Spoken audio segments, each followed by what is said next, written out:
Hey guys, I am James from the Omnic Post with an update on Overwatch 2. Yesterday the Overwatch team did an hour-long stream over on their Twitch channel where they showed off the Sojourn gameplay trailer for the first time. Well, that was the plan at least, because that same trailer leaked a few hours earlier. But that trailer was in Mandarin Chinese, so... yeah.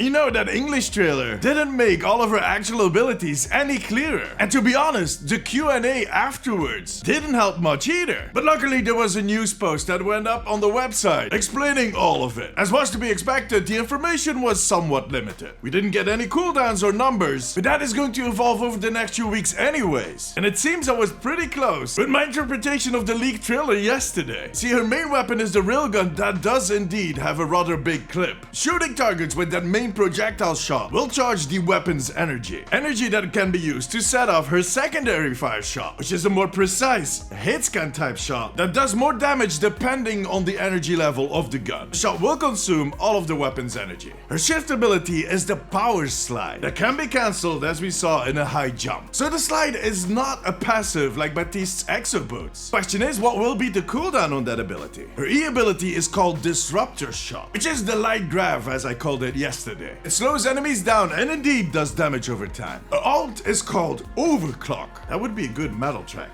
It is a barrage of max damage, piercing shots that can be used over a short time. So yeah, we know all of her abilities and what they will be named. And we got a first look at her UI, showing her Disruptor shot in full action. But apart from that, we did not learn that much new about Sojourn, not even during the Q&A that followed the trailer announcement. Well, maybe there's two things. A Sojourn novel is in the works, and the team actually considered releasing Sojourn for Overwatch 1, and it became apparent that they would have to postpone the follow-up game. They did end up not releasing her for two reasons. One, technical. I've said this multiple times, but the upgraded engine does not allow them to downgrade hero skins maps that easily. And Sojourn was made for Overwatch 2, which brings me to the second reason. Sojourn is not only made for the Overwatch 2 engine, she is the Overwatch 2 hero. See, Sojourn is not a random addition to the roster. She was not designed to fill a gap or a need, like Brigitte was designed to counter goats. This new hero has been in the works for years, and she was part of the lore from early on,